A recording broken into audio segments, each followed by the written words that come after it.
politics, entertainment, news, and business. And this is KMTV. We are on the screen, we are everywhere. The best online Liberian platform you have. Make the best use of it. My name is Frank Adams, and I endorse this channel.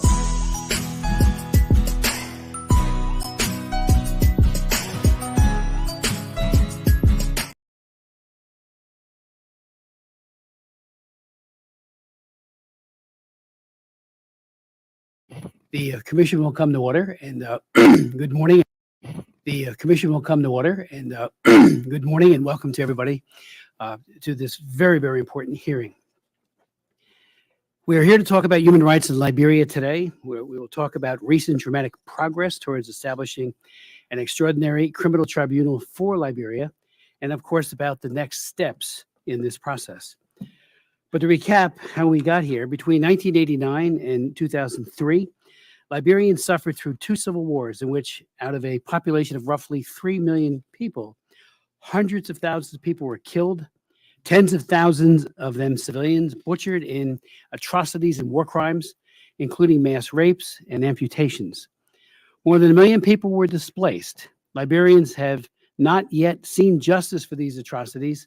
They have yet, there has not been the kind of accountability and closure that is required. In 2003, a comprehensive peace agreement signed in Accra, Ghana, ended the civil war. It called for the establishment of a Truth and Reconciliation Commission, or TRC. In 2005, the TRC began its work and in its turn recommended an extraordinary criminal tribunal to be set up to achieve accountability for the war crimes and atrocities that were committed during Charles Taylor's reign of terror. The Liberian Congress passed legislation requiring the implementation of the TRC's recommendation, but the implementation never happened. Years went by. Presidents made promises which went unfulfilled. Notorious war criminals played leading roles in Liberian public life, and a moral fog continued to enshroud Liberia. This year, there has been dramatic progress, and it seems that the fog will start to lift. A new president was inaugurated in January, Joseph Boakai, and he announced that his government would create a, quote, an office to explore the feasibility for the establishment of war and economic crimes court to judicially sanction, quote, those who bear the greatest responsibility for war crimes and crimes against humanity. Then in April, Liberia's House and Senate jointly approved a resolution calling for the creation of the two courts, quote, an extraordinary criminal court and domestic corruption court for war and economic crimes. On May 2nd, 2024, the president issued an executive order providing for the establishment of an office of the War and Economic Crimes Court for Liberia. Its task is to, quote, investigate, design, and prescribe the methodology, mechanisms, and the processes for the establishment of a special war crimes court for Liberia and a national anti-corruption court for Liberia. The question now facing the Office of the War and Economic Crimes Court is this: how best to proceed to establish the court? Many countries have faced this question, from the Nuremberg Court and the International Criminal Court for the former Yugoslavia, and consulting widely on experiences of other countries is simply part of the process in establishing a court to try such crimes. I would note parenthetically that I was very involved with the Court for Yugoslavia. I chaired the Helsinki Commission, and when it looked like that was lagging, offered legislation that did pass, at least in the House, but sent a message that we needed to get money upfront into that court to hold Milosevic and others to account for their despicable crimes. We will go into detail today about these and with our very distinguished witnesses. The executive order continues many excellent provisions, and they will comment on the order and offer input, which is so vitally necessary. I believe Sierra Leone's experience is particularly important for Liberia. Sierra Leone had a war crimes tribunal, the Special Court for Sierra Leone, which convicted Charles Taylor for aiding and abetting war crimes and crimes against humanity in that country. This helped that country heal the wounds of its past divisions. And I would note Alan White's testimony will be extremely important here. President Boakai recognizes Dr. White as a trusted advisor and has personally requested him to assist in the establishment of the court. I would also note parenthetically that Alan White played the key role He was amazing in that court for Sierra Leone in making sure that justice was done to the greatest extent possible, often at great risk to his life. He had so many death threats, and yet he persisted very, very heroically. I believe his assistance and advice will be an integral part of the next phase in this process. Congress has repeatedly recognized the importance of justice and accountability in Liberia, most recently in 2018 through H-Res 1055, offered by Congressman Dan Donovan in New York, calling for the establishment of an extraordinary criminal court. In 2017, I chaired a hearing of the Africa Subcommittee on the Future of Democracy and Governance in Liberia. And in 2021, this commission held a hearing on establishing a war and economic crimes court for Liberia, which some of the witnesses were there that day, and I welcome them back. In the past, attention shown by Congress to Liberia has been helpful and appreciated by many Liberians. The United States and Liberia have a very special relationship. Liberia was founded by free American slaves and long led by them and their descendants, who both vigorously rejected slavery and all of its evils associated with it, and cherished and developed their relationship with the better aspects of the old country. As Juneteenth approaches, we have occasion to reflect on this relationship and the love of liberty that established Liberia. The responsibility and the opportunity for healing Liberia lies in the hands, of course, of the Liberian people. And we hope the insights and exchanges offered today will be useful to them in that vital work. I'd like to now yield to the distinguished co-chair, Jim McGovern. Thank you very much, Mr. Chairman, and good morning, everybody. The title of the hearing today is Liberia, Next Steps Toward Accountability for War and Economic Crimes. The topic is timely. Last month, on May 2nd, Liberian President Joseph Boakai signed an executive order to establish an office of a War and Economic Crimes Court for Liberia. The mandate of the office is to investigate, design, and prescribe the methodology, mechanisms, and the processes for the establishment of a special war crimes court, as well as a national anti-corruption court. A war crimes court has been a long-standing demand of the victims and survivors of Liberia's two civil wars. Between 1989 and 2003, as many as 250,000 Liberians are believed to have been killed and 1 million displaced. Horrific atrocities were committed by all sides, including extrajudicial executions, torture, rape, forced labor, and extortion. The 2009 final report of Liberia's Truth and Reconciliation Commission called for the creation of an extraordinary criminal tribunal to address these crimes. Unfortunately, the past two presidents dragged their feet.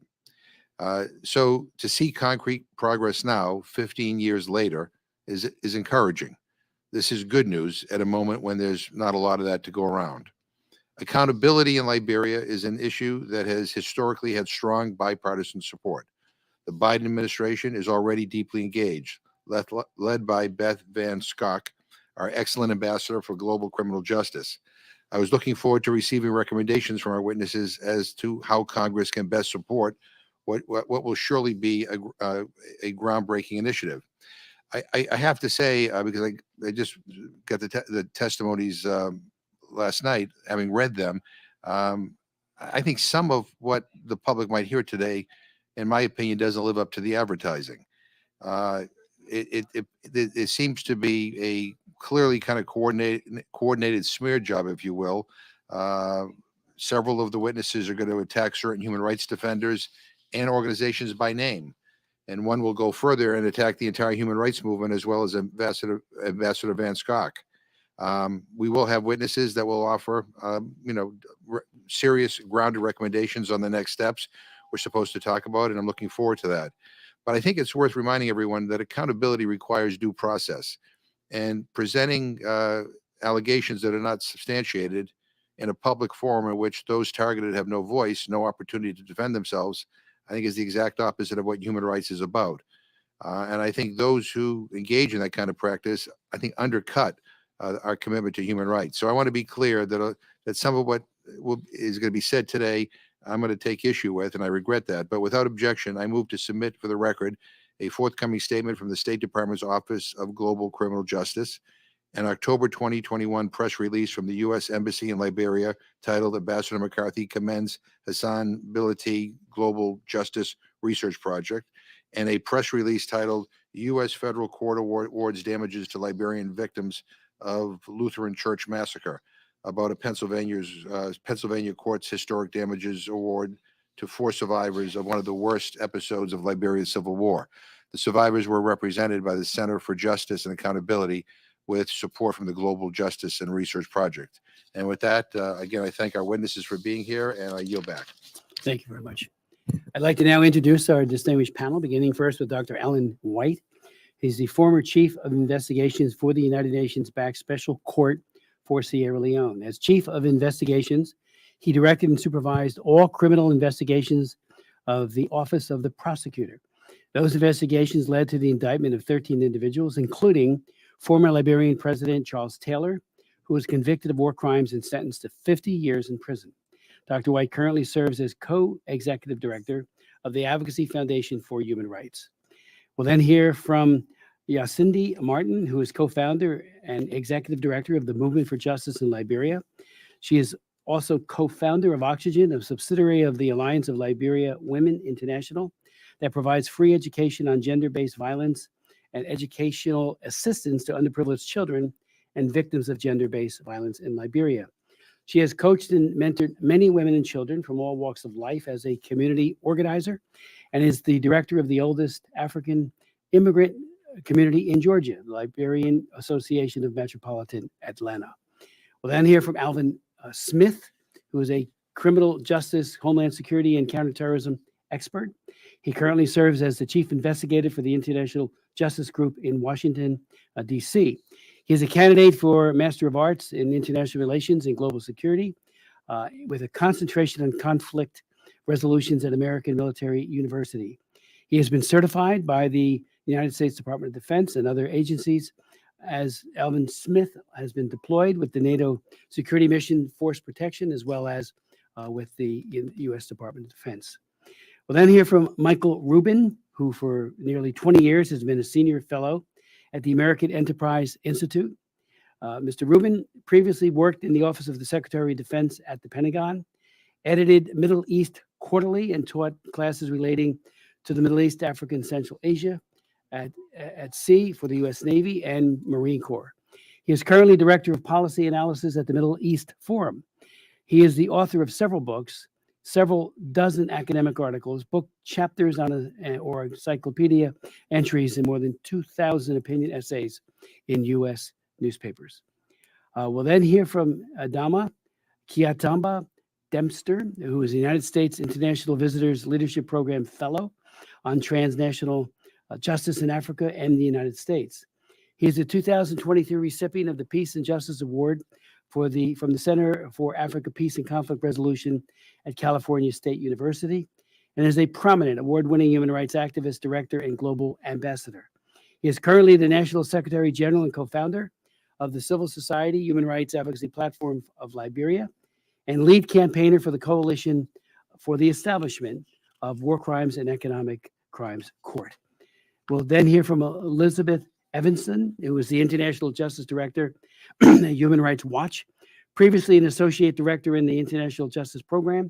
Her research and advocacy centered on the International Criminal Court, monitoring the court's institutional development and conducting advocacy towards court officials and its member countries. She joined Human Rights Watch in 2006 as a Leonard Sandler Fellow in the Africa Division of Human Rights Watch, focused on Uganda. During periods of leave from Human Rights Watch, Liz served as a civil society program officer with No Peace Without Justice, Libya's project, and as the Secretariat Director of the Coalition for the International Criminal Court. I'd like to now ask Dr. Alan White if he could proceed. Thank you. At the onset, I would like to commend Congressman Smith and co-chairman Congressman James McGovern of this commission.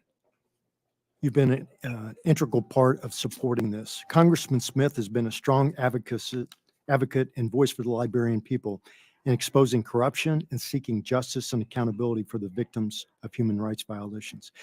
Led by Congressman Smith, we passed House Resolution 1055 endorsing the Liberian Truth and Reconciliation recommendation to establish the War and Economic Crime Court. This is the second hearing by this commission on establishing the War and Economic Crime Court. It's hard to believe, but nearly 3 years ago, the first hearing was held on June 21st, 2021. As you rightly mentioned, a lot has happened since the first hearing. I'd just like to recap. And since that time, the Advocacy Foundation for Human Rights has been working tirelessly to establish the War and Economic Crime Court for Liberia. On November 18, 2023, Joseph Boakai was elected as President-elect of the Republic of Liberia and sworn in on January 22nd, 2024. Because of our 20-year plus international justice experience and support for the establishment of the War Crimes Court for Liberia, he sought the foundation's assistance. Dwight, if you could just bring the mic a little bit closer. Okay, sure. Can you hear me now? Is that better? Thank you. Okay. Establishing the court was a top priority in the United States, and this was reiterated to the foundation in discussions with U.S. Embassy officials in Monrovia. Since those meetings, the embassy has issued several public statements in support of the court. So we have worked closely with the U.S. Embassy to advance this important policy. The foundation is also assisting the Liberian government establish known modalities for the court by using processes similar to those that were used in the establishment of the UN-backed Special Court for Sierra Leone. By using these international standards, the Liberian court can effectively prosecute War and Economic Crime Court under international law. As you mentioned, the Liberian legislature, which we were there in attendance for that, passed joint resolution with 28 out of the 29 senators, only one abstaining in support of it, the establishment of the War and Economic Crime Court. The House concurred with it and approved it 2 days later on April 11th. President Boakai approved the measure on April 25th, 2024. On May 2nd, as you had mentioned, President Boakai held a press conference in the Executive Mansion in Monrovia before he signed the executive order establishing the Office and War and Economic Crimes Court. It's important for you to know what he said, and I will read a brief portion of his statement. Quote, "I invited you all here to join me in consummating a process that will set in motion deliberate action steps towards bringing justice and closure to the scars and memories of our tragic and violent misadventure into the more 14 years of senseless civil conflict. Through several years following the silencing of the guns, we as people have endured downpours of agony, an avalanche of recriminations, and clarion calls from either victims or alleged perpetrators. The conviction that brings us here today is that for peace and harmony to have a chance to prevail, justice and healing must perfect the groundwork.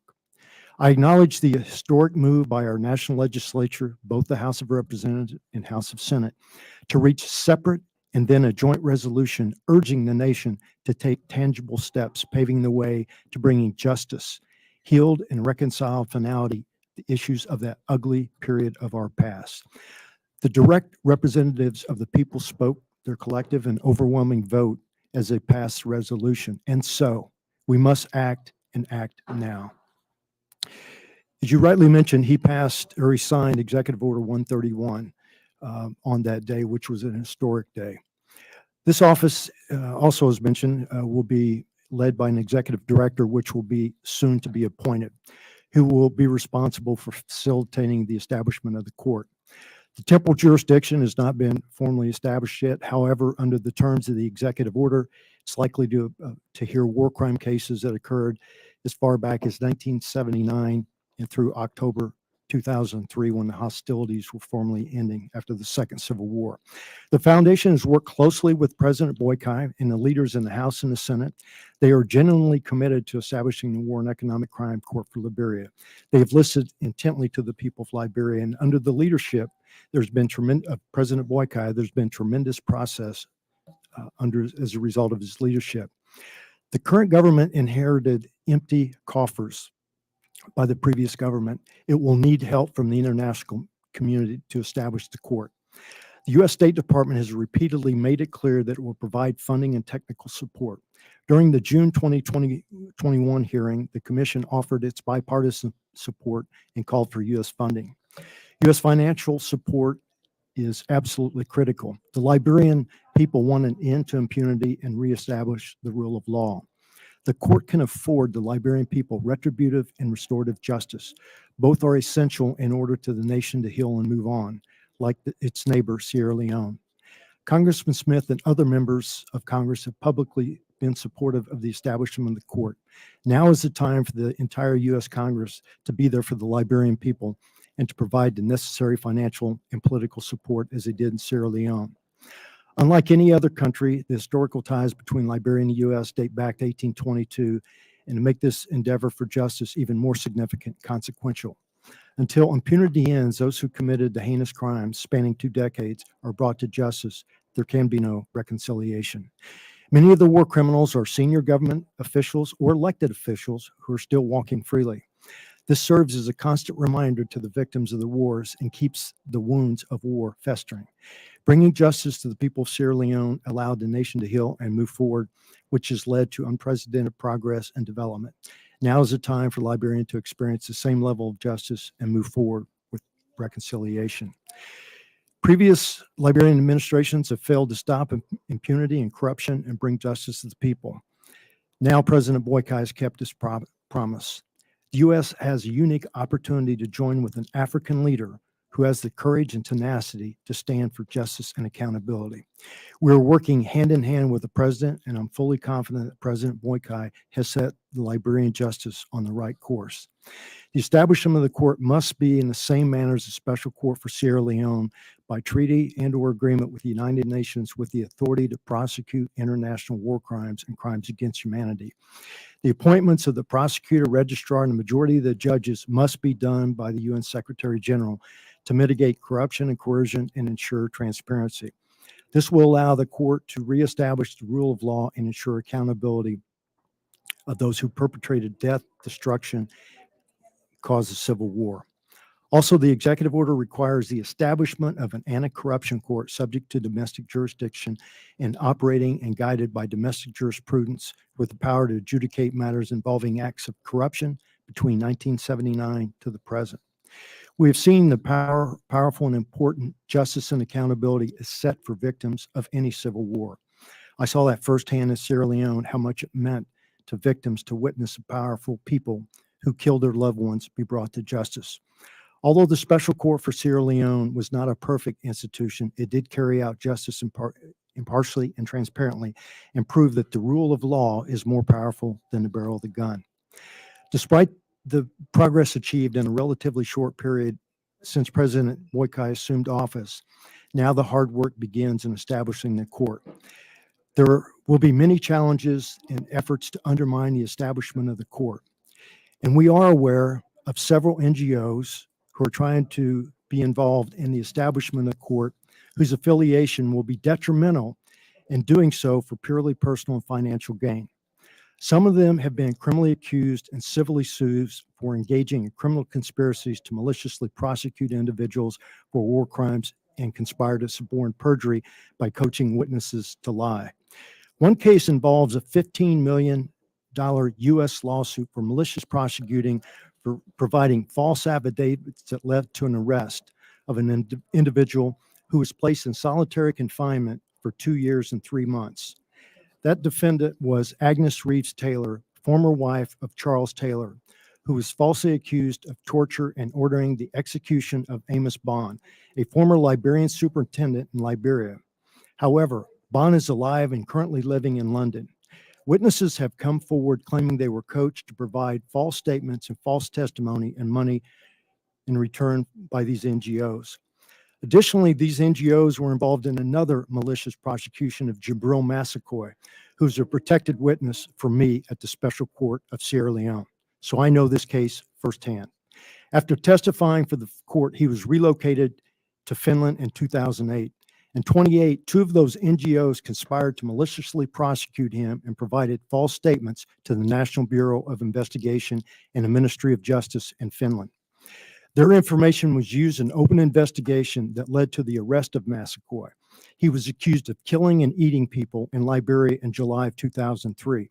However, there's a problem with that. In October of 2002, he was in my witness protection program. So we never left Sierra Leone, and he was under 24-hour supervision by armed personnel of the witness protection section at the court. Also during that time, as the chief of investigations, I occasionally visited our protected witnesses, including Massaquoi. So I saw him personally myself. So I knew these allegations against him were false. Unfortunately, the Finnish government relied on false statements and information from coach witnesses, and Massaquoi was arrested and detained for 2 years. He went through 2 trials. He was publicly humiliated and pressed based on false information provided by the police and press statements issued by NGOs. During the appeals trial, Massaquoi was acquitted once again, and many of the witnesses admitted that they had been coached to lie under oath and received money from these NGOs. They will be identified later in this hearing. Additionally, there have been 2 criminal complaints that have been filed against those NGOs in Liberia, one with the Inspector General of Liberia National Police and the other with the Liberia Attorney General for conspiracy to maliciously prosecute and conspiracy to support perjury by coaching witnesses to lie against them. Unfortunately, the U.S. government is supporting the direct engagement of those same 2 NGOs with the establishment of this war crimes court. Notably, the U.S. government has used services of these 2 NGOs and relying on them for criminal prosecutions in the U.S. and elsewhere. In order to make sure that this is a credible and transparent court, the U.S. government must sever all ties from those 2 NGOs and their affiliates. Further, the U.S. government must ensure that these 2 NGOs and their affiliates are not involved with the establishment or operations of this court. Since the U.S. government supports and works with these 2 NGOs, there must be some oversight of these NGOs and subject to congressional oversight, investigations, and hearings, and perhaps Inspector General investigations for conflicts of interest. Finally, one of the serious problems that we experienced with the Special Court for Sierra Leone was funding. It is critical that this court have a stable and predictable annual budget. I strongly believe that the U.S. Congress needs to continue to be fully supportive of the establishment of this court and provide the necessary funding in seed funding and annual appropriations to make sure the court is viable. Other international donors may assist. However, the U.S. Congress needs to ensure that proper funding is there to avoid a negative impact on the operations of the court. Funding of this court is the most critical phase in order to move forward in establishing the War Crimes Court. Congress will play a critical role. Thank you for your outstanding leadership and tireless efforts for human rights around the world. The fantastic thing about Hand and Stone is there's such a variety of massages to pick from. My massage therapist, Chris, is just an awesome individual. Chris was really proactive at getting to know exactly what pressure I wanted, any target areas that I needed worked on. Right now, get a Hand and Stone massage or facial for $79.95. There is very little that comes close these days to giving me that reset, that serenity feeling. Wix gives you the power of AI to build the website you need. With full business functionality and a design tailored just for you. Customize every element of your website and watch your vision come to life in minutes. Control everything from the biggest tasks to the finest details. Personalized, optimized, ready to go live. Thank you very much, Dr. White. That was very, very powerful. And again, let the record again show that the absolutely essential role you played in bringing not only Charles Taylor but several others to justice. So always appreciative of that. I'd like to now recognize Ms. Martin for her testimony.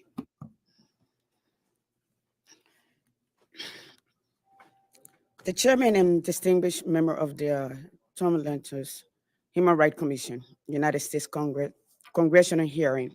Greetings, ladies and gentlemen. I would like to acknowledge and thank you for the opportunity to hear our story. 3 years, June 21st, 2021. The story about the Liberian women, children, and the civil crisis. We are forever grateful for this hearing and for this commission, the opportunity to add our voice to the next step. Let me also thank the United States government that gave many of us a second chance and created a safe place for a safe place for us not only to live, but to also grow and develop. This commission This commission has given a voice and a face to the women and children who endure 14 years of horror called the Liberian Civil War. This war impacted every town and village in Liberia. To introduce myself, my name is Yasendi Martin Peye. I was born in Liberia. I was a victim of the first Civil War. I am one of hundreds of thousands of Liberians who were victimized by the Civil War and mass atrocity committed during this time. It has been my personal mission to seek justice and accountability for the 250,000 Liberians who were killed and for the victims affected by the Civil War. So today I'm here on behalf of the Movement of Justice for Liberia, a nonprofit organization based in Atlanta, Georgia. Our organization advocates for women and children groups that were disproportionately adversely impacted by the Liberian Civil War. I stand on the shoulder of Liberian civil rights and advocates group that have campaigned for the right of Liberians. Our organization works along with other human rights organizations in gathering grassroots support for the establishment of the War and Economic Crimes Court for Liberia. I would like to acknowledge the effort of the group that gathered over 300,000 signatures, Liberians across Liberia, and those signatories that show the eminent needs for justice and accountability. Those signatures were presented here as a petition in 2022. Congressman Smith, you will recall on May 22nd, we presented the original petition to you at the step of the Capitol to demonstrate to you the unwavering and unrelenting desire of the people of Liberia for the establishment of the War and Economic Crimes Court. Those petitions were followed by an open letter to President Joseph Boakai on the potential pitfall of the Executive Order 131. On the occasion of the signing of the executive order, to explore the process leading to the establishment of the War Crime Tribunal and an anti-corruption code in Liberia. Some of the pitfalls include others who will try to exploit the establishment of the War and Economic Crimes Court for personal gain and not for the people of Liberia, which I will discuss later in my testimony. The need for justice and accountability. Today, appearance before you further the effort for justice and accountability in Liberia. I am appearing today to reflect on the work of the Truth and Reconciliation Commission of Liberia, the TRC, and to reflect on the war that robbed me of my childhood, the result for which we continue to struggle. The work from the TRC recommended the establishment of the War and Economic Crimes Court, the WECC, for Liberia, and created the roadmap to the nation of my birth. We are here to add our voice to those of Liberia seeking progression on the work of the TRC. Next step, toward accountability for the War and Economic Crimes Court. Reflection on the Liberian War, or reflection on the Liberian crisis. In 1990, while we were living in Liberia during the war, my mother gathered my siblings and I together and warned us that there were rebels in the country and were fighting a war. They were reportedly coming for the president, Samuel Kanyado. We had gone through horrible experiences during the years of Doe. The street were turned into killing field, with bodies being discovered as they turned into weeks. As the war engulfed Liberia, children were taken from their parents, drugged, conscripted for killing purposes. Women and girls were conscripted, adopted, and became properties of fighters on both sides of the conflict. At times, we heard cries of men pleading for their lives. Sometimes, I still hear them. I still hear those voices. On July 31st, 1998, I remember when a doctor from the ELWA hospital in Monrovia brought to the Greystone compound an annex of the U.S. Embassy near Monrovia in our refuge place, a young man who had survived the Lutheran church massacre in Cinco. The survivor, Jimmy, has several wounds that exposed the internal organs. When Jimmy was discovered, he had been butchered and left for dead. After months in Greystone compound, my mother decided it was time for us to leave and seek refuge in the neighboring Sierra Leone. As we tracked out of the compound through Monrovia, the scene was unbelievable. The river filled with young and old bloated bodies, male and female. We encountered soldiers of two rebel groups, children with blood-thirsty eyes, with no human feeling. The scene in the movie Blood Diamond provide male depiction of mine experience. Next, we tracked out of Brewerville, where we were cut in the middle of fight between two rebel groups. After the fight has subsided, all houses were checked, and those that sought refuge from the fight were lined up to be killed.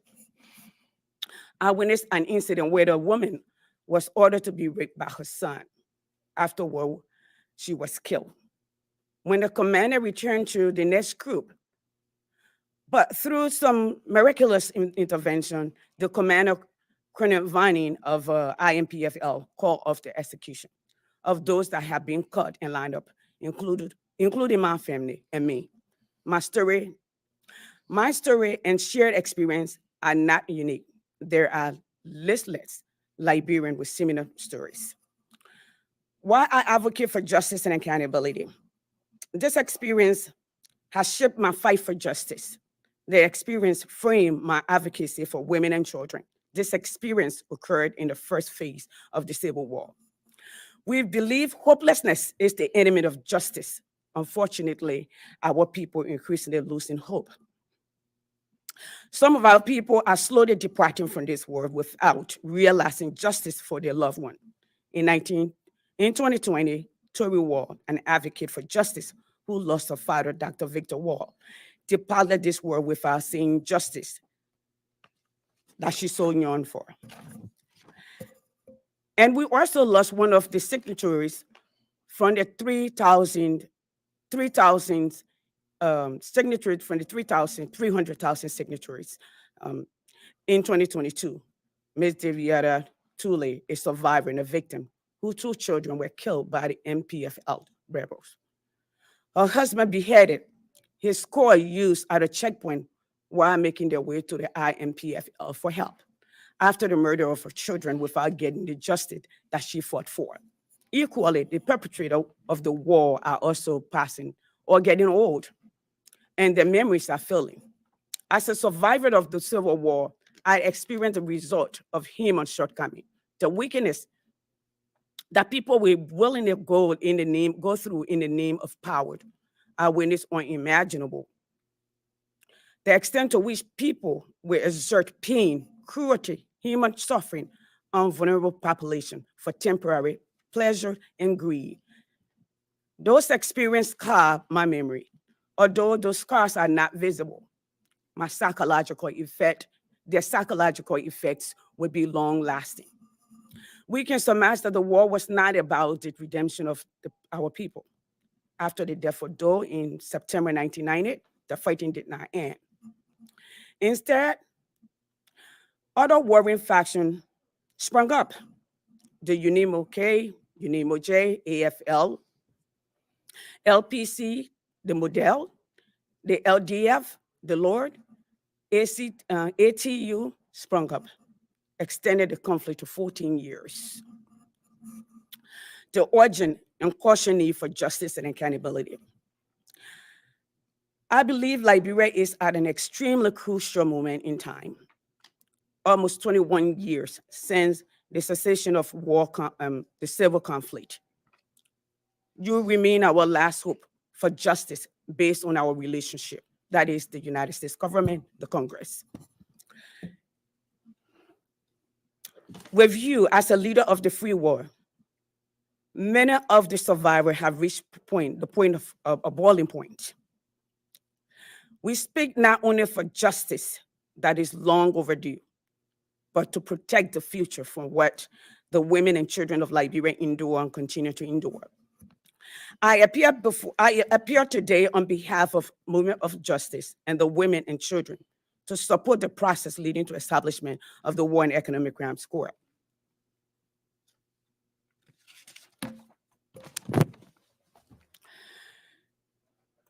We seek justice for the victim of Liberia's civil conflict. We seek justice for those who have departed this world, seeking justice for their loved ones in Liberia.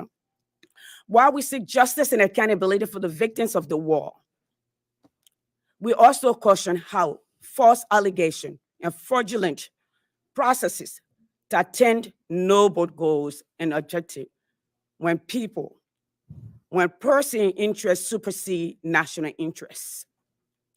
There are individuals and organizations who have accused individuals of committing war crimes, and those cases have been prosecuted. During trial, there were allegations of witness tampering and coaching in 2020. We wrote an article in the Spotlight newspaper questioning those involved in the coaching of witnesses. In one instance, we flew to Liberia and met with Darius Tour. Mr. Tour provided an insider account on the practice of recruitment and coaching. Mr. Tour testified before the world at the Jibril massacre trial that he had worked along with Mr. Hassan Belidi on fraudulent war crimes trial.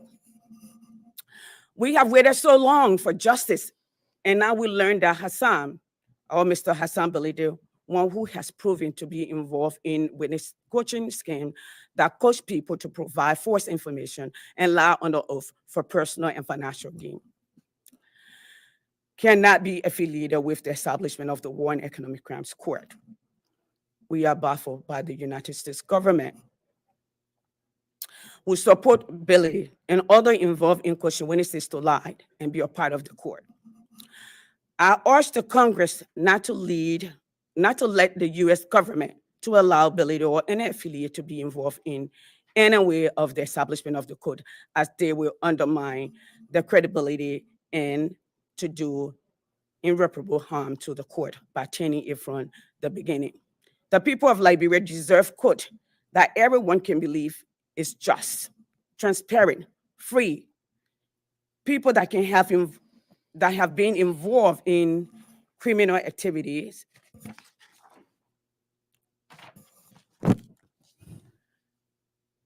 Ms. Martin, if you could sum up. Yes, I'm finishing up. Okay. I would like to close with this quote from the United Nations Special Representative to Liberia, Jack Klein, in an interview with War Chronicle in 2004. He stated, the poor of Liberia were forgotten for so long. Member of the commission, you can help us remember the poor of Liberia. Support the establishment of the War and Economic Crimes Court in Liberia to bring accountability. This will provide remembrance of the forgotten. Thank you. Thank you so very, very much. Mr. Smith. Yes, sir. My name is Alvin Smith, Chief Investigator for the International Justice Group, based in Washington, D.C. I'm honored to appear before the chairman, co-chairman, and members of the Tom Blanton Human Rights Bipartisan Commission. I would like to personally thank both co-chairman Smith and Congressman McGovern of this commission holding this very important hearing as we move forward in discussing the next step towards for war crime and accountability. In your previous hearing, you both supported the establishment of war and economic crime for Liberia in seeking justice and accountability for the 250,000 victims that lost their lives in the 2 civil wars in Liberia. As we will discuss today, the current Liberian President Joseph Boakai has taken the step establishing the War and Economic Crime Code for Liberia. For the past 10 years, I served as Chief Investigator for the International Justice Group. The IJG is a US-based non-governmental organization in the Washington, D.C. area.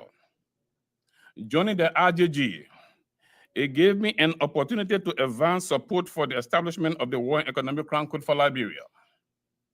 Currently, I work in the global security sector as a United States government contractor with experience in criminal justice, homeland security, and counterterrorism.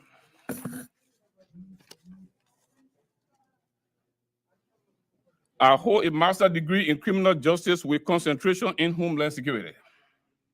Recently, I completed my studies for a master's degree in international relations and global security with concentration in conflict resolution. As a global security specialist, I have served in war countries such as Bosnia and the former Yugoslavia Republic, and witnessed the aftermath of war, abuse of human rights, and witnessed war crimes that were committed in that conflict. In support of the RJ mission to Liberia, I have employed my education and experience to conduct investigations and research, document human rights violations and other offenses.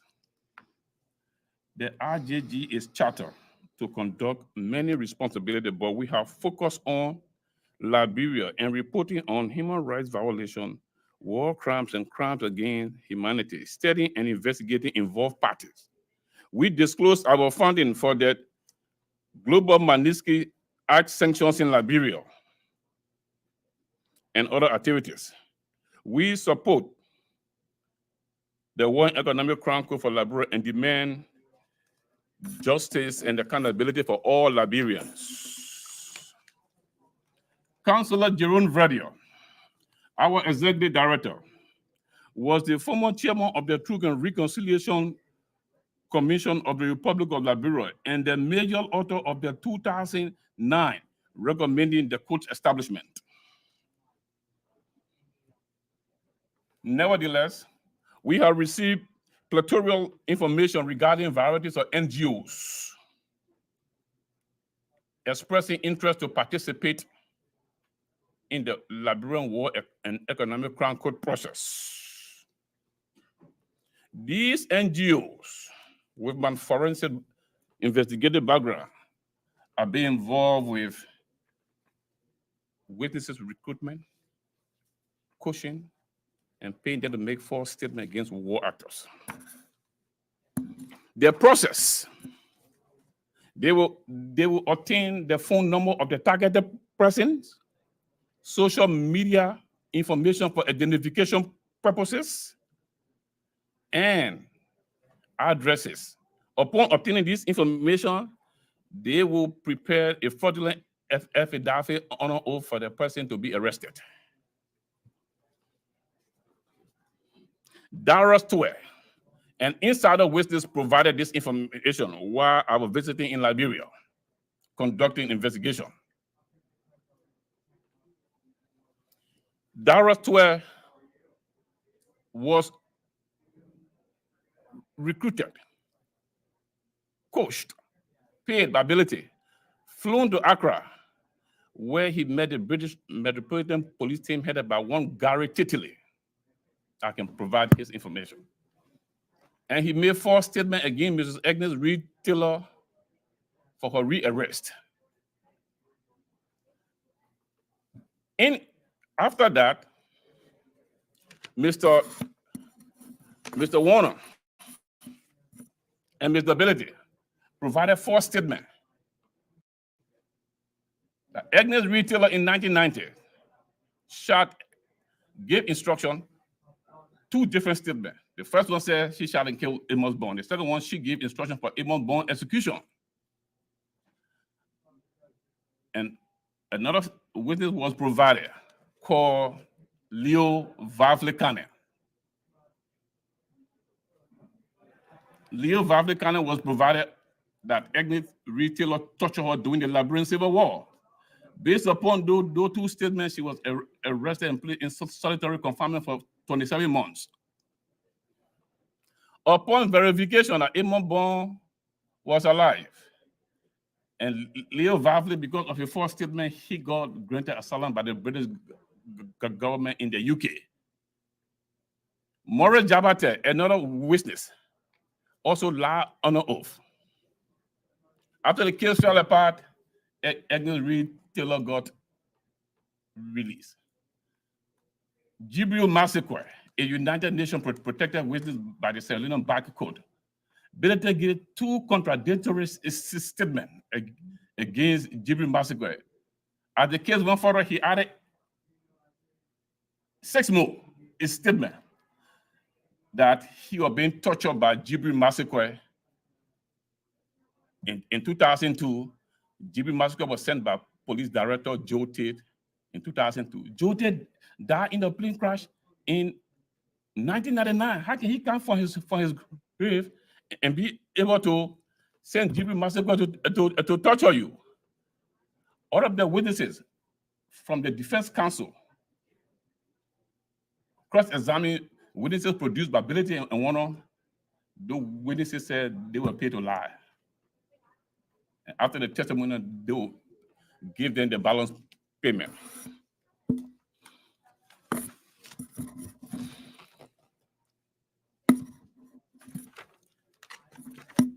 Monsieur and the American Belgian citizen was lied on for gun running, blood diamond, etc., by Ability and Honor. He was put on trial. False witnesses came forward.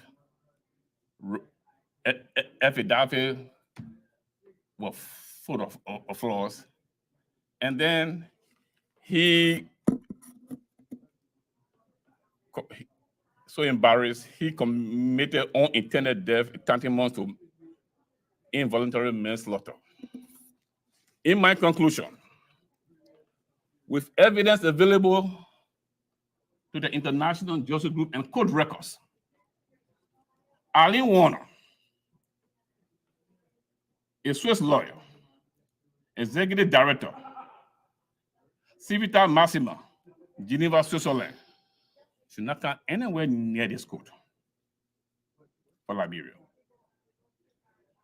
Mr. Hassan Belete, executive director, Global Justice Research Project, should not come anywhere near this court. Center for Justice and Accountability, California, Switzerland, they cannot come anywhere near this court. Ambassador Bev Van Schaak is conflicted. Councillor Jerome Verdier wrote her a letter. You cannot be on the board of these NGOs who are conflicted in lying on people. You have to recruit yourself. She recruits herself on people, but she's still affiliated with them. Thank you. Thank you very much. I'd like to now welcome his testimony, Michael Rubin, who's doing it remotely. He'll be joining us in a second or two. Mr. Rubin? Thank you. Yes. Chairman Smith and McGovern, honorable members, thank you for the opportunity to testify today. Don't worry, I will be brief. The bottom line up front is that we should support the War and Economics Crimes Court and parallel anti-corruption court, but we must ensure both operate with unquestioned integrity. While the topic today is the effort to win justice for Liberians and bring accountability to those who exploited and abused Liberians during decades of civil war, much more is at stake. A series of human rights groups appear to have taken pay-to-play corruption to a new level in Liberia. For several years, Civitas Maxima, a non-governmental organization founded by Swiss lawyer Alan Werner, coached witnesses to give false testimony in a war crimes prosecution for profit scheme. The unwillingness of Western partners to perform due diligence on partners enabled Civitas Maxima to claim many sponsors and collaborators, including the Department of State and the Center for Justice and Accountability, where current U.S. Ambassador at Large for Global Criminal Justice, Beth Van Schaak, previously worked. At issue is more than reputational damage. Civitas Maximus scheme, and the Center for Justice and Accountability's lack of due diligence have cost lives and upended legal cases on 3 continents. Rather than recognize flaws in their methodology and mitigate shoddy human rights practices, Warner tries to muzzle criticism via lawfare. During President Bakai's inaugural address, he pledged to stand up the Office of a War and Economic Crimes Court. The United States can and should support Liberia and human rights by ensuring Bakai can keep his pledge amid many forces that fear transparency and justice. Before a new appropriation cycle, this will require the State Department to reprogram funds to support the court. Such funds might also ensure international technocrats and investigators can work side by side in pursuit of justice. America's brand should be human rights.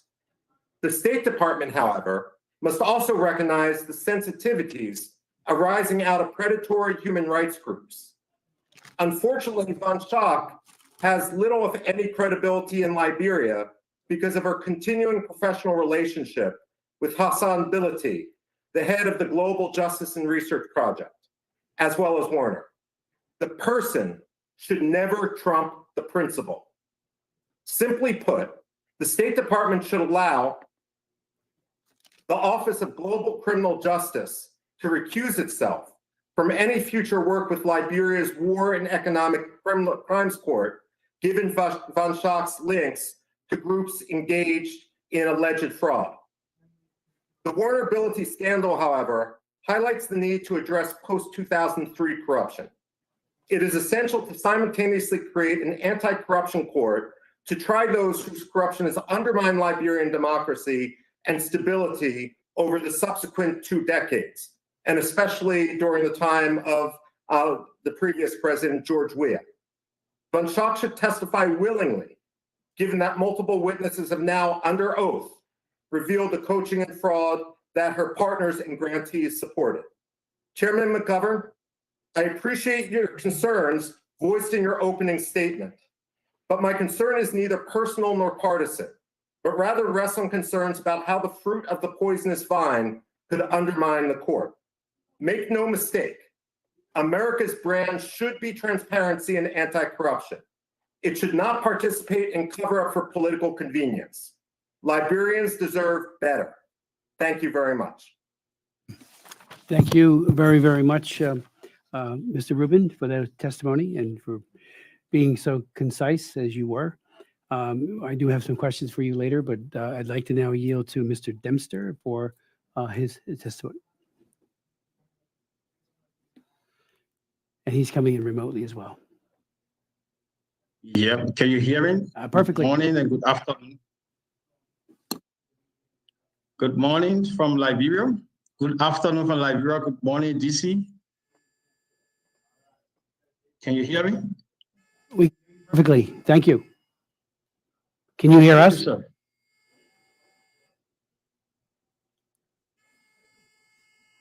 Please proceed. Hello? Okay. Mr. Chairman, Mr. Co-Chair of this commission, thanks for the invitation for allowing my participation and to testify before you in the interest of Liberia's war crimes.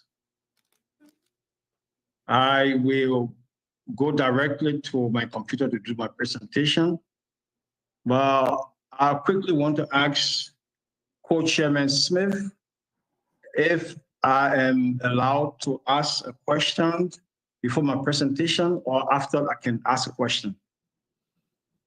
Of course, as part of your testimony, ask away.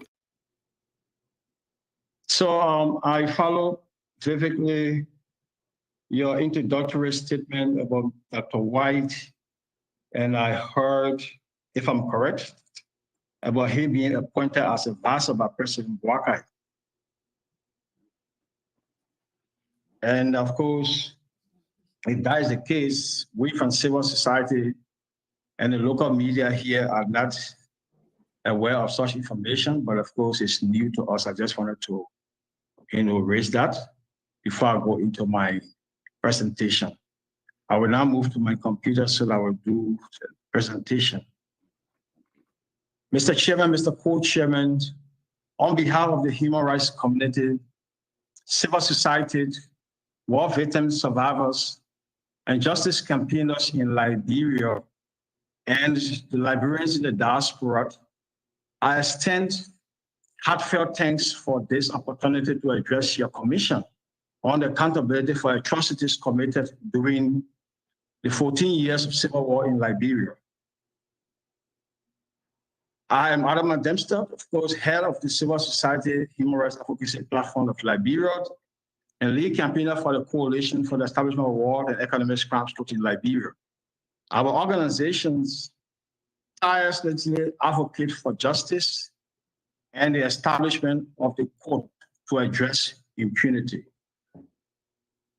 My testimony will address a number of questions.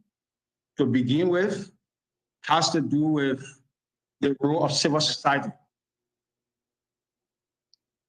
During Liberia's civil wars, gross human rights violations were recorded by the Truth and Reconciliation Commission. In 2003, the human rights community transitional justice actors were among civil society representatives who attended the Comprehensive Peace Agreement talks in Accra, Ghana, to negotiate an end to the widespread atrocities across Liberia and to advocate for the peace, a process that mandated the creation of the TRC in 2004 by an act of legislation that mandated investigation into the root causes of the conflict in Liberia and to make recommendations for implementation consideration. Section 46 of the TRC Act of 2004 referred to civil society organizations as moral guarantors of the CPA, the Comprehensive Peace Agreement, to monitor and campaign for the full implementation of the TRC recommendations, including the establishment of War and Economic Crimes Court. Within this period, Liberians waited for over 20 years, hoping that justice would come one day. Barely in 3 months into his regime, President Joseph Numa Boakai-led government rekindled the hopes of the people when the 55th National Legislature made an unprecedented move on the establishment of a War and Economic Crimes Court by the historic signing and adoption of Resolution number 001/2004 in favor of the establishment of a War and Economic Crimes Court, enforced and supported by the landmark decision to sign Executive Order number 131 by His Excellency Joseph Numa Boakai, President of the Republic of Liberia, on May 2nd, 2004, as a sign of bringing closure to the culture of impunity in Liberia. The executive order also provided for the establishment of the Office of the War and Economic Crimes Court to facilitate and coordinate efforts leading to the establishment of the War and Economic Crimes Court in Liberia. Mr. Chairman, Mr. Co-Chairman, a follow-up to his decision for the court after I attended the signing ceremony of the executive order on May 2nd, 2004, representing civil society, I had a meeting with President Joseph Numa Boakai and the Foreign Minister of the Republic of Liberia, Madam Sarah Beslo-Nyanti, this Tuesday, June 11, 2004, on the advice of the Foreign Minister to brief the President and gather feedback from him on his position toward the establishment of the court. Interestingly, this week, President Boakai reaffirmed his commitment to ensuring justice and accountability in Liberia, that his government is considering the appointment of officials to the office very soon to roll out the process on the establishment of the court. And he is looking forward to engaging civil society, regional and international human rights community, and the United Nations to support his vision on the establishment of the court. Civil society organizations, justice campaigners, women and youth groups, religious and traditional chiefs and elders, Bar Association of Liberia female lawyers convene a wider consultation regularly to mobilize and amplify support for the court over the years. They have been tirelessly campaigning for the establishment of the court despite facing significant backlashes. Civil society continue and remain the force that have bridged the gap between survivors and victims of the war and government, including technocrats. And civil society remain vocal along these lines. My second point is advocacy and lobbying. Advocacy efforts targeted policymakers, legislators, international partners to pursue for the court establishment over the years. Continuous engagement with stakeholders, including victims and survivors, and public information sharing are crucial. Leading a process of giving reparation support to victims, survivors, and communities that were affected by the Civil War is crucial to the operation of the court along the line. A proposal for the court structure. In the view of civil society, the proposed court is informed by the TRC report and international legal advice. Will be Liberia's first war crimes court. Civil society should be key members in the drafting of the court statutes and operations of the office. Civil society will have a pivotal role to play in outreach and ensuring that all stakeholders, including women survivors, victims, underrepresented minority groups, are heard as part of the process. I also speak on the role of international experts and international community. From a civil society perspective, we think international support is essential for technical assistance, infrastructure, security, and budgeting. We request the international community, including the US government, to provide legal advice and help Liberia organize a donor conference to support the court and its operation. However, international experts cannot supplant the vital role that must be played by Liberians. For this court to have a lasting impact on Liberian society, the rule of law must be a Liberian-led court. And my final position, civil society perspective. Civil society views the establishment of the court as a landmark development for justice and accountability, despite years of challenges and personal risks that we have gone through on the ground. Recommendations. We recommend that justice and accountability are vital for Liberia's healing process and governance. Robust witness protections program, fair trials, right protections are necessary. Public education on the court's mandate and economic benefit are also crucial for the establishment of the court on the Liberian soil. Ensure reparation for victims and survivors of the Civil War. Ensure protection for human rights defenders inside Liberia. International support and collaborations are essential for the court successes. True peace requires justice, and the campaign must be inclusive, engaging various societal groups and media platforms to make this happen. As I conclude, the establishment of the War and Economic Crime Court in Liberia will be a significant step towards justice and accountability.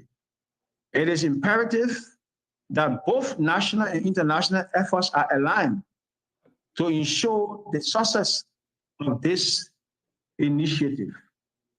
The U.S. is a vital partner for Liberia in making this happen, drawing on the historical tie between the United States and Liberia dating back to the 1800s, when freed African Americans were returned from the United States. This is perfect, and we look forward to support from the United States government. And as a youth and allowed Mr. Chairman to come in, I am deeply troubled by the allegations that have been presented by all of my colleague witnesses on human rights defenders and organizations that we work with. So this is alarming. This is something that I think is worth discussing. I thought this hearing was a hearing to consolidate efforts so that we help Liberia, since we have a political will, to have a court established. But unfortunately, I work with Hassan Velete. I have no interference with his cases. We travel a lot. And then I also work with Ambassador Fang Shat. She came to Monrovia. We organized civil society meetings. I work with CJA and Civitas Maxima, all of these organizations. We work with them as human rights group on the ground. And these allegations are very troublesome. They are alarming. I don't know who's going to be the judge to draw a line of who participates in this, in the establishment of a court and who should not advocate. So from what I'm getting, the feedback I'm getting as a leading member of the civil society, this is troublesome. I think human rights defenders should be protected. If there are issues along the way, I think those issues should be made evidence so that we see the true account of all that we hear from this technical hearing. It's important we've seen this, and it serves as a roadblock for most of the delay we face in the advocacy and campaign for the court to be established. So this is very much a concern for us. We want the commission to dive into it so that we find the true account of what's coming out, so that Liberia justice will not be in any way spoiled by all these different allegations that will undermine the progress that we have spent more than 20 years working to achieve. Thank you so much, sir. Thank you very much, Mr. Dempster. I'd like to now recognize Ms. Everson. Thank you very much. And thank you to the co-chairs, to Congressman Smith and Congressman McGovern, for the opportunity to be here and to contribute to this discussion. I have a prepared statement on behalf of a number of organizations. Before I get into that, I just wanted to offer two reflections as I've listened to the statements of my co-witnesses here with quite some concern in terms of some of the information that's been presented. I think one reflection is it's important to remember that when we're talking about criminal cases and the future work of a Liberian war crimes court, judicial authorities take independent decisions. They conduct their own investigations and they take independent decisions about what cases to prosecute. And oftentimes it is civil society organizations that are the staunchest supporters of the independence of judicial institutions and speaking up loudly to make that clear. And the second reflection I wanted to offer, and I'll say a bit more about this in my prepared statement, is that it is unfortunately the case that all too often human rights defenders speaking up for justice around the world face threats to their physical safety and other efforts to intimidate and chill their efforts on behalf of victims and survivors. And to overcome those threats, they need the support of governments everywhere to protect the civic space that is actually a necessary ingredient for justice to go forward. My statement today is presented on behalf of my own organization, Human Rights Watch, but together with the Advocates for Human Rights, Civil Society Human Rights Advocacy Platform of Liberia, the Global Justice and Research Project, the Center for Justice and Accountability, Civitas Maxima, the Coalition for the Establishment of a War and Economic Crimes Court in Liberia, the Global Justice Center, and the Secretariat for the Establishment of War Crimes Court in Liberia. Together, our groups have been advocating for the establishment of a Liberian-led war crimes court in Liberia to address the legacy of impunity for the widespread and systematic violations of international human rights and humanitarian law that characterized the country's two brutal armed conflicts, which took place between 1989 and 2003. While there have been a number of important criminal and civil cases outside of Liberia, and these cases have actually contributed to the momentum we see now within the country for justice, To date, not a single person has faced criminal investigation or prosecution in Liberia for the serious crimes committed during the civil wars. As you've already heard from other witnesses, in its 2009 final report, the Liberian Truth and Reconciliation Commission recommended the creation of an extraordinary criminal court, which would be a hybrid court composed of Liberian and international judges, prosecutors, and other staff with a mandate to try those allegedly responsible for committing serious crimes. A legislative conference to talk about accountability was organized in Monrovia in 2019 with the legislature of Liberia, a Liberian coalition of NGOs, and international partners. And as you've heard this morning, there is now very welcome and renewed momentum after nearly 2 decades for the establishment of a court. The US government has played an absolutely critical role in advancing progress. We've heard about the efforts of this commission. I also wanted to mention the efforts of the US Ambassador at Large for Global Criminal Justice, Beth Van Schaack, who has repeatedly voiced the government's partnership with Liberia in its journey to justice. Her commitments on behalf of the US government to support this process have been widely welcomed in Liberia. What is needed now is for President Boakai's administration, with the support of the international community, to translate stated commitment to a war crimes court into concrete steps for the court's creation. In our written statement, we have shared a number of recommendations we've made to the Liberian government. I just want to focus in my truncated remarks on a few key points. First, the process and the work of the court itself must be Liberian-led. This means primarily that Liberians who were impacted by the civil wars and have long advocated for accountability have a leading voice in determining the court's trajectory. Liberian experts should also fill key positions in the judiciary, the prosecution, the defense, and the registry. Liberian ownership of the court is crucial to build and maintain local support for accountability processes. And ensuring the court benefits from Liberian experts will also ensure that investing in the court strengthens the domestic justice system. The first step towards ensuring that the court is Liberian-led is making sure that Liberians and regional experts play critical roles in the creation of the court. My second point goes back to my initial comments, which is to share with you that Liberian civil society who have been advocating for accountability in Liberia are doing so at great personal risk.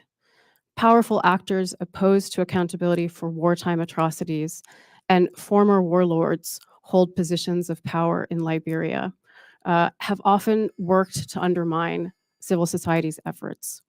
As a result, members of civil society have received threats to their security and to their work over the years, and these threats continue today. It's imperative that international partners, including the United States government, continue to support Liberian civil society organizations and the crucial work they are doing to see accountability in Liberia. And then finally, the process needs to be Liberian-led, but this is not at all in tension with the fact that it also needs international support. High-level messages from Liberia's international and regional partners in support of a court are needed to maintain the positive momentum we've seen in the last months. We look to the Liberian government to request international and regional support to help it to determine the best legal and structural modalities for the court's creation in a manner that will ultimately ensure fair, credible functioning of the court. And partners should pledge international support and expertise based on accumulated experience in many other situations. We recommend that the US Congress can do a few things to advance the process. First, to continue to make clear its support to a Liberian-led process to achieve justice in the country through the creation of a credible war crimes court and support to Liberian civil society organizations engaged in this effort. Second, to provide the requested support to the Liberian government and to civil society organizations working on behalf of justice. This could include assistance in developing the necessary legislation and systems for the protection of victims and witnesses, support in the legal representation of victims, and processes to engage meaningfully with the public and victims and survivors to create awareness of the objectives of a war crimes court and to allow Liberian voices to inform the design of the court. And finally, we look to the Congress to offer financial support for the court, as the U.S. has done in several other contexts, including, for example, the annual contributions to the Special Criminal Court in the Central African Republic. Thank you very much. Sure. Mr. Chairman, I want to apologize. I'm late for a hearing, so I'd like to request permission to submit some questions to the witnesses in writing, and I hope that you will respond. I mean, I just want to say that we heard a lot today. People were very, very thorough, but some things I heard worry me greatly, especially some of the attacks against human rights organizations. And I just want to know more about, like, for example, Mr. Smith, I'm trying to learn more about your organization, the International Justice Group, and I don't know if it's a 501c3 or if it's who funds it, or I couldn't find it on the web page. So I have some questions on that, and I think Dr. White, I think there's some confusion as to whether you formally work for the U.S. government in your capacity, and you'll clarify that, I'm sure, for the record. But again, there's a lot here, and I regret that I have to go, but I thank you for your indulgence. The rules committee. Yeah, and I thank you all for being here. Thank you, Chairman. Thank you. Thank you all for your testimonies. This is the ongoing effort on the part. I mean, I've chaired hearings on my subcommittee. I chair the Human Rights Subcommittee, as well as the Lantos Commission, working with my friend and colleague, Jim McGovern. What we want is a tribunal that is absolutely, to the extent that it can be accomplished, completely fair, above board, credible, transparent, and no cover-ups.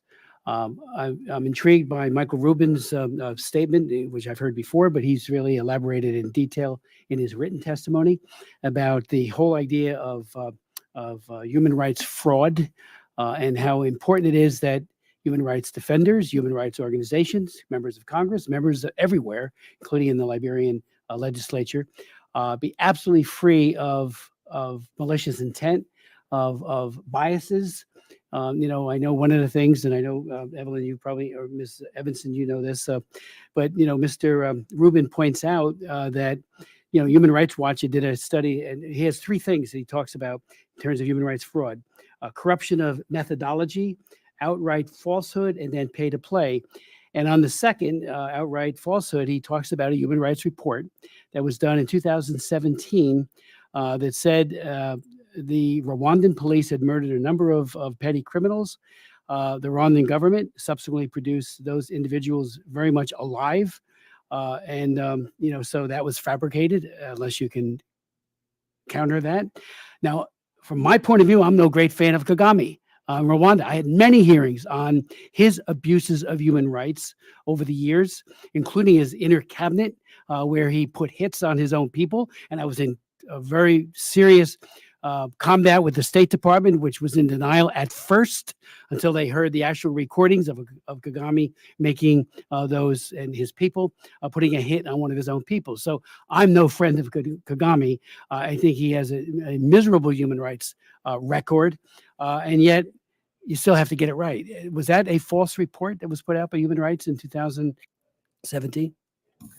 Thank you for the question. Yes. And if I understand it correctly, no. I'm happy to share for the record after this hearing a subsequent follow-up that we did on that report, documenting that victims' families had actually been coerced by the Rwandan government to provide misleading information about the whereabouts of their family members. And I also believe that our reporting was corroborated. But were they killed? What I'm trying to get at is that credibility it's everything. We all make mistakes. Believe me, I know that.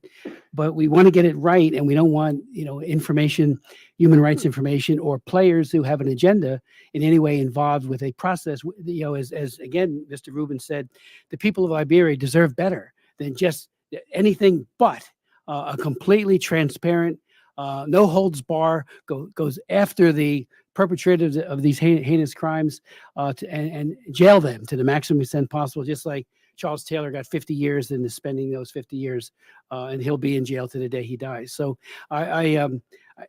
that's my intent, to get it right, to be absolutely honest. And I know we're dealing with personnel; people can get it wrong sometimes. He even put in his statement, and I hadn't remembered this, but the Friends Committee had supported the Khmer Rouge, or at least put a whitewash on them. And he mentioned that he might want to elaborate on that. So we've got to make sure that statements made by everyone, including human rights defenders, are as unbiased as humanly possible, because this court can play a major role. As we all know, we've been pushing for it for years. I and others in the Congress, House and Senate, and Ellen White has been pushing it for years as well, and others, to get it right and make sure those who have committed. And just parenthetically, I was very involved with the Rwanda, with the with the court for the former Yugoslavia, and I remember, it was designed to fail at first. At least that was the allegation, and it had credibility that it was. It was being underfunded. Information about terrible atrocities that were committed. If you don't interview people in a timely fashion, some of that evaporates. It's hard to hold people to account. And Milosevic never thought that he'd ever face a criminal tribunal. I met with him in Belgrade. The man was certifiable. He was a dictator of the worst sort. And yet he thought he would never spend a moment in prison or even be held accountable. And yet he was. He died, of course, before the outcome was concluded. But it was, we learned a lot of lessons from that court, as we did with all the other courts. And hopefully all those can coalesce around how do we make this one the best that has ever been done, to make sure that justice is done. So I do hope Michael Rubin's thought about human rights falsehoods be taken very seriously. No matter who it is that is being lodged against. There's people in every administration that gets it wrong. Whether, I don't care what party it is. So I do ask you to keep that in mind. I'm going to ask the Inspector General to look into these concerns for the U.S. Department of State. I don't know if they'll accept it. I hope they will. If not, I'll offer an amendment to the relevant piece of legislation when it's making its way, whether it be the appropriations bill, requesting that. We got to be transparent and make sure that there's no hidden agendas in any of this. And that's all I want. No cover up whatsoever. Mr. White, you in your testimony mentioned some of the NGOs and their leaders you referenced. Could you elaborate on that? Yes, thank you. I get no pleasure out of mentioning things like this. I think the vast majority of the human rights NGOs, at least that I've dealt with, are honorable, reputable. But you're right, we got to get this right. And there is people that are taking advantage of this opportunity. And that's why it's so important with the title of this, the next steps, that we get it right. And we make sure that nobody that has serious allegations against them are involved in this. And these aren't just minor allegations. If I can I indulge just for a minute? I became aware of Elaine Werner and Civitas Maxima. As you know, he used to work with me at the Special Court for Sierra Leone. So I've known him for a number of years. And I know after he left the court, he contacted a number of my witnesses that I relocated, and they contacted me and asked me, how did he get my contact details? How did this happen? He wants me to be a witness on cases. I don't want any part of this. So this has been going on for a very long time. And when my first incident involving Elaine Werner and Hassan Biladi providing false information was, little did they know that Michel de Satelier, who was mentioned earlier today, was an informant for me at the special court. Okay. I knew his wife, I knew his family, I knew his children. And I knew that the allegations that were made against him were completely false. And I was called as a witness by the Belgian police to be interviewed. And I was interviewed in March of 2016. And when I heard these allegations that he was gun running, he was eating people, he was killing people, I said, where did you get this information? And the vast majority of it was from Civitas Maxima and Hassan Biladi. So that was Elaine Werner and Hassan Biladi. I said, this is absolutely false. He was an informant of mine, and I know he didn't commit these things. And I also know that this has destroyed his family. He was distraught. He could not defend himself on this case because they would not let him out on bail. He became distraught and killed himself, committed suicide. You know what? His wife was devastated, left in financial ruins. You get no insurance policy money when a spouse commits suicide. His two children, who I knew very young, have now grown up. They grew up fearing drug addiction and wanting to kill themselves. This is what I know. This is a bridge too far with what these guys have done. That was my first experience with them. And then when he killed himself, the family was just so devastated. They didn't want this pursued at that time. So what happens in 2020? I get a contact by the defense counsel of Jabril Massaquoi that he's been arrested based on information that was provided by Civitas Maxima, Elaine Werner, and Hassan Biladi. And these were statements that they prepared. They met with the NBI. They produced this information and said that even though he had immunity from being prosecuted in Sierra Leone, he had committed all of these atrocities in Liberia. And I said, when did this occur? And they claimed that it was in 2003. I said, 2002, October of 2002, he was in my witness protection program. He was an insider witness. So there is no way that he could have been there. And I knew that. The sad thing was he had to go through 4 years, a trial and then an appellate trial. Okay. His family was devastated. He was accused of eating people, killing people, and all of these things in the Finnish press without any iota of evidence other than statements that were produced. Now, I will take exception to what my colleague said from Human Rights Watch. These cases, the cases that they've been involved in, are all generated by the statements that Hassan Biladi and Elaine Werner produce to the police. This has happened everywhere. Even the British police came to me and asked for my help to resurrect their case against Agnes Reeves Taylor. What we found out during that process was that a lot of the information was completely false. Where did that information come from? Civitas Maxima and also Global Justice Research Project. And it was based on statements that they produced.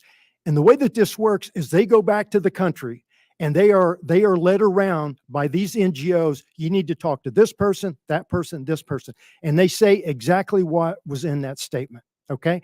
So I know for a fact, and I know with the Hassan Biladi case, that this case was fraught with fraud beginning to end. And when this is how we got to know International Justice Group, because what they did because of COVID-19, they moved the trial from Finland down to Monrovia.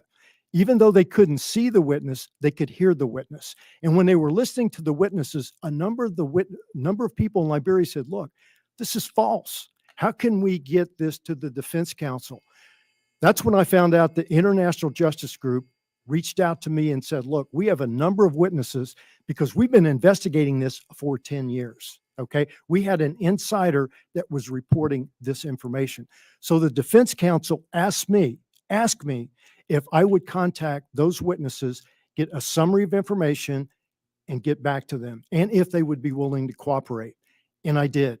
Guess what Hassan Biladi did under oath? He testified that I was witness tampering and interfering with witnesses.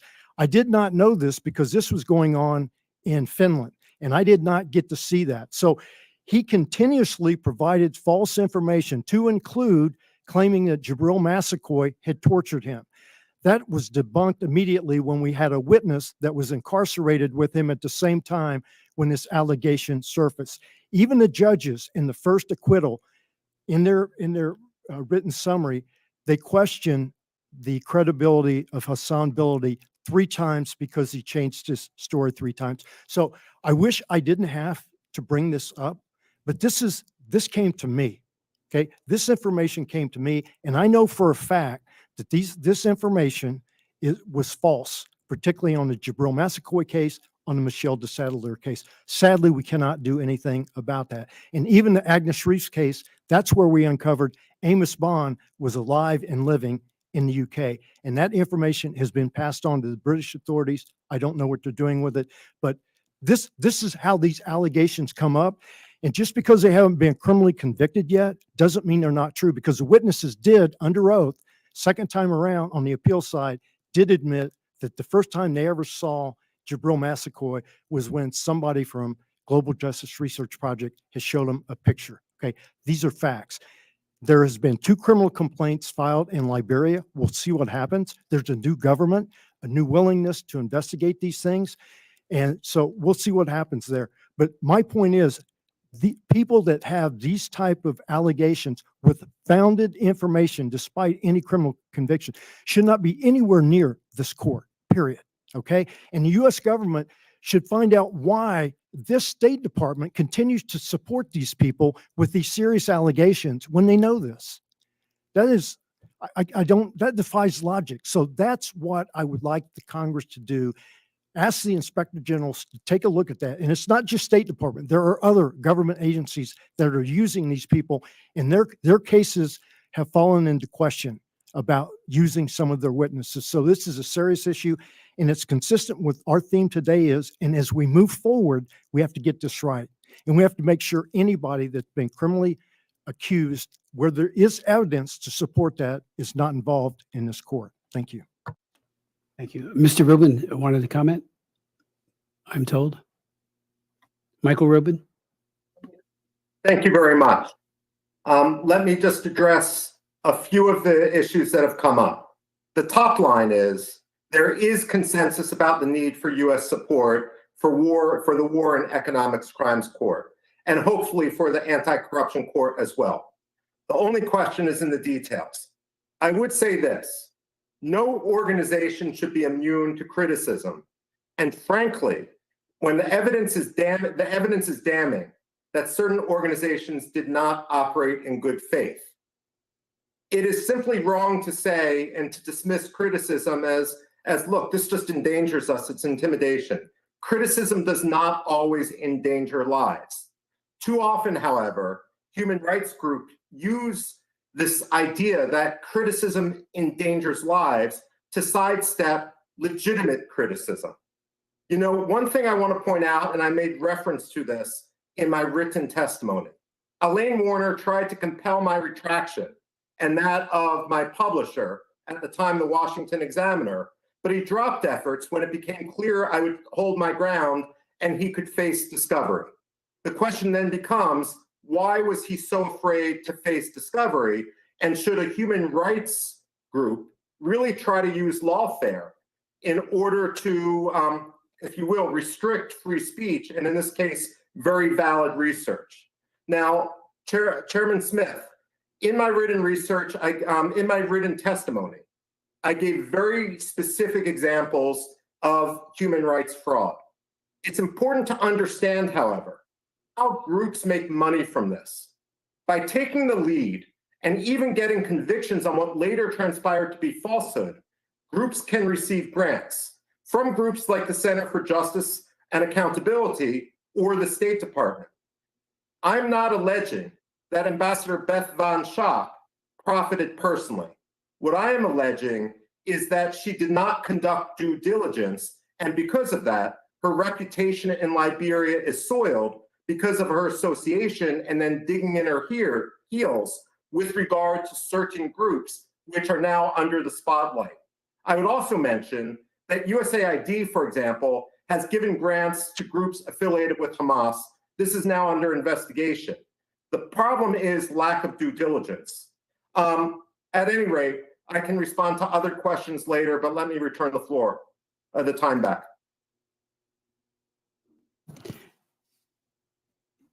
Any of you other witnesses like to respond to? Yes, please. Yes. Can I come, sir? Mr. Dempster, is that you? Yes. Oh, go ahead. Okay, so Congressman Smith, thank you again. I have a couple of concerns, and I think it's important for this hearing. As a human rights defendant in Liberia, I live in Liberia all through my life, and I work within the human rights defender space, civil society. As a matter of fact, I spoke with the co-chair, the chairperson of the NGO Council in Liberia just before I came to this hearing. And there are a number of things that we are concerned with, because I heard that Dr. Wang is working with a number of NGOs, credible NGOs. We are interested to know their names. That is very important and factor for our work because we've been working on war crimes, like I said, from 20 years plus. And if that is the case, we are interested to know the names of those organizations. The next point here it has to do with, you mentioned, Mr. Chair, that we have to do this right. And doing it right, there has to be a level of honesty attached to what we want to do right. I mean, I heard all the allegations, and I'm going to say again, these allegations are grave, and in a greater extent, the pullback helped to stall and delayed our achievement for the war crimes could be established. And if this go back to our society, it's troublesome. We have the Bar Association, the Traditional Council, the Interreligious Council, the Liberia Council of Churches, Youth and Women Group that we all work on war crimes issues in this republic. And most of whom want to hear and following this technical discussion today, I mean, there's going to be a huge feedback coming to what is being played out. My other concern has to do with former chairman of the Truth and Reconciliation Commission who was decommissioned, and he authored a report that we are advocating to see the recommendations being implemented in the spirit of honesty and due diligence. How positive and possible it is for him to have been decommissioned as a chairman of a Truth and Reconciliation Commission, and then he come by and form an NGO to implement the same report. This is a serious concern for us. Is that the normal practice? Because we're talking about doing it right. And of course, honesty has to be attached to it.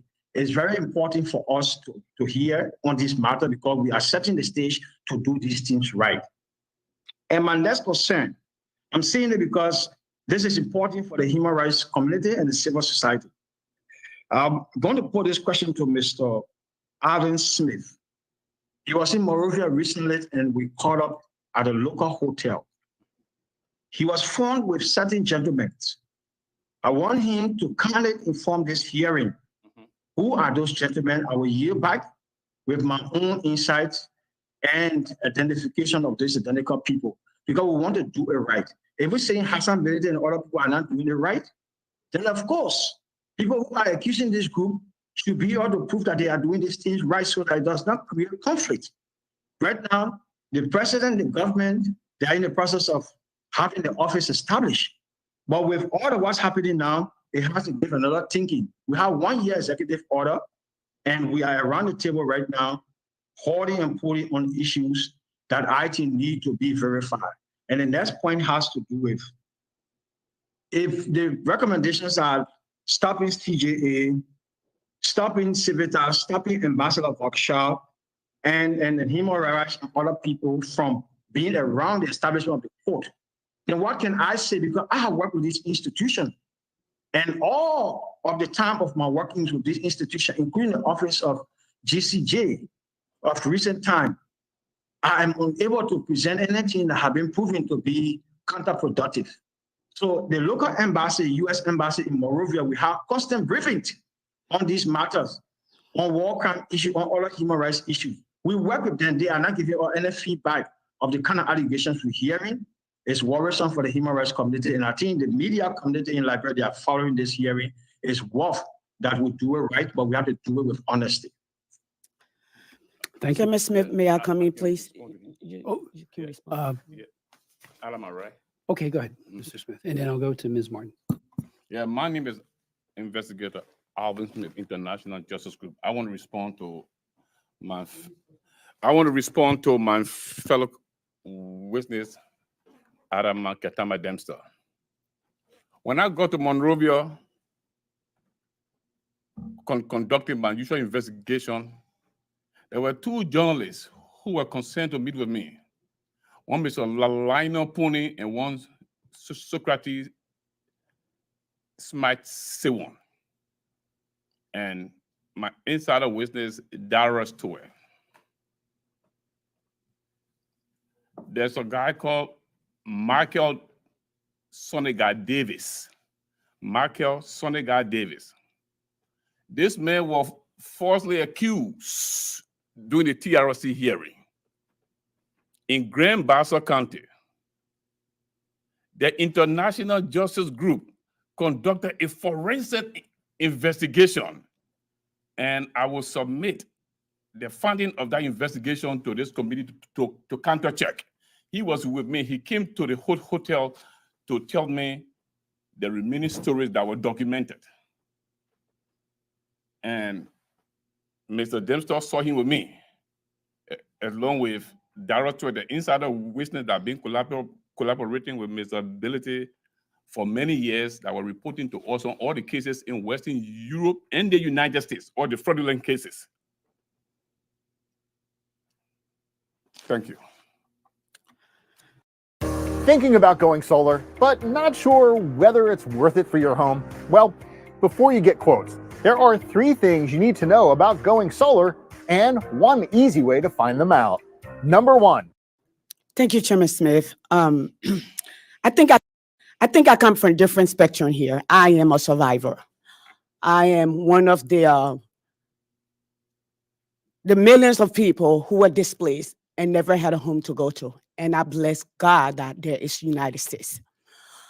This is appalling for me looking at this, because I'm speaking for almost 2.some million Liberian women, children who were ripped, who were killed, who were dragged across the border, who were forced to fight.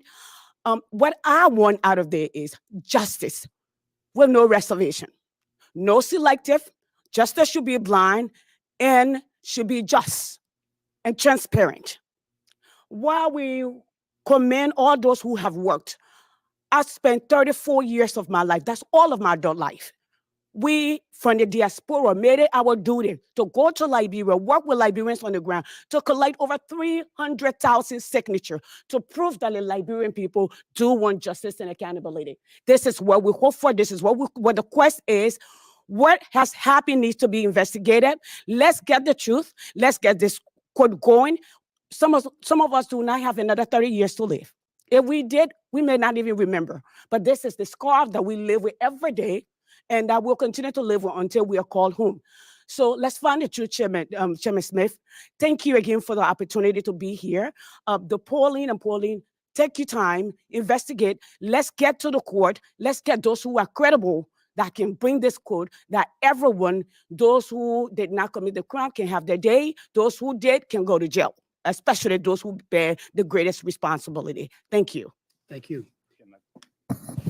Let me just ask one general question I'll ask at the end, but just again to Ms. Evanson, just so I'm clear and the record's clear, Human Rights Watch in 2017 did not put out a report that these criminals have been killed by the Gaddafi regime.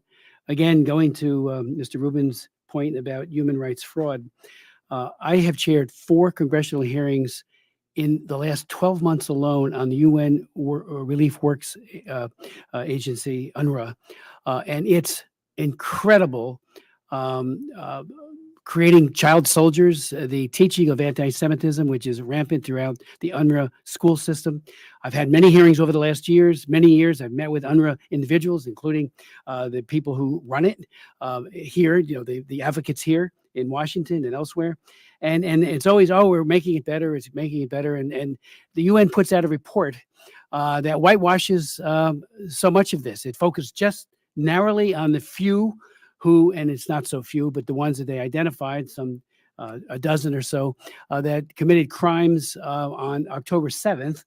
And as if turn that page, they're dealt with, and UNRWA is clean. And a lot of the human rights organizations went along with that. I read the report and I was shocked by it. So I did a hearing just on the report. And it was just 3 weeks ago.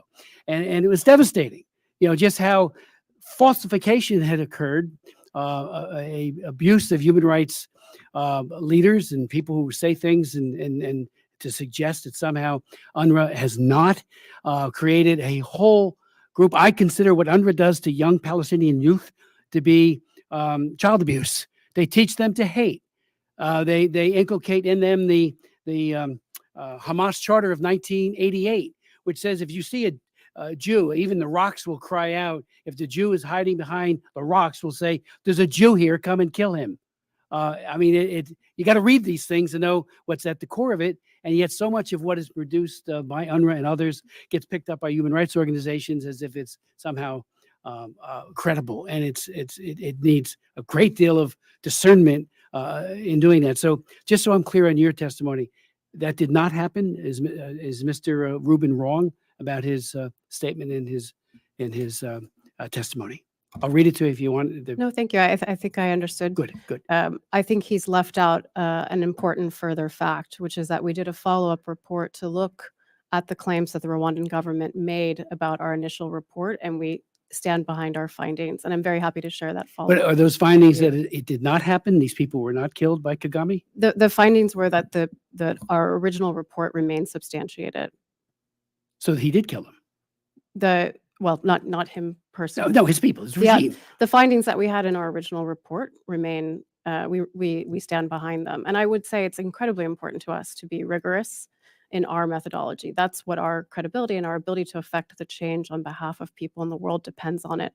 So when we get it wrong, we absolutely do say that we get it wrong. Which you didn't get And that we, one wrong. We did not get that one wrong. Mr. Rubin might want to And we comment. also make clear in all of our reporting our methodology. So anyone can look and see and assess for themselves whether and how we've done it. And I really hope that this debate today doesn't distract from the theme. Distract. To the contrary, what this debate is all about is getting it right. Exactly. And getting it right, I think there's such incredible scope for the U.S. to support this incredible trying to momentum get the US to do we have all right that's now on this possible. War Crimes Court. Right. Thank you. Including funding. Including funding. Can any of you speak to, Mr. Rubin, did you want to respond to that or not? I would just say that they were not killed, they were found in prison.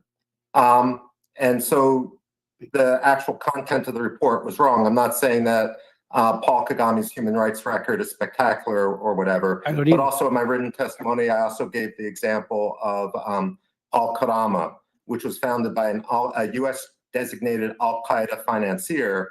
He cynically created his own human rights group called Al-Qarama, and Human Rights Watch, the Middle East division, had uncritically accepted many of the pronouncements which Al-Qarama had made. All I'm saying is across the board, there's a lack of due diligence, and too often people will make the argument that criticism endangers lives as a way to avoid taking institutional accountability for the perversion of some of the methodology. Thank you, Mr. Rubin. Let me ask one final question, if you could, and all of you might want to respond to it. How much do you think the United States government should be providing, and the European Union, others hopefully will be all helpful in this as well? And what lessons might Liberia draw from the war crimes tribunals in other post-conflict countries, particularly the Court for Sierra Leone, which obviously Dr. White is so intimately familiar with? Lessons learned so that, all of that can now be applied here. As I mentioned in 2021 at my hearing, nobody knows exactly how much it's going to cost. However, as a good starting point, we had an annual budget of $35 million, and seed funding will certainly need to be provided and reprogrammed with the approval of Congress, no doubt. And then an annual appropriation should be built in. And that's one of the reasons that I wanted to talk today for many reasons. That was really the number one concern that we had at the court, was to make sure that it was properly funded, because it was based on voluntary contributions. And although well thought out, and they didn't really want it to report under the UN, but they wanted to have the UN trappings of international authority, the court struggled. So we scrambled every year to get funding. And that's a problem. So the U.S. government, because of our historical ties, is a point that I made.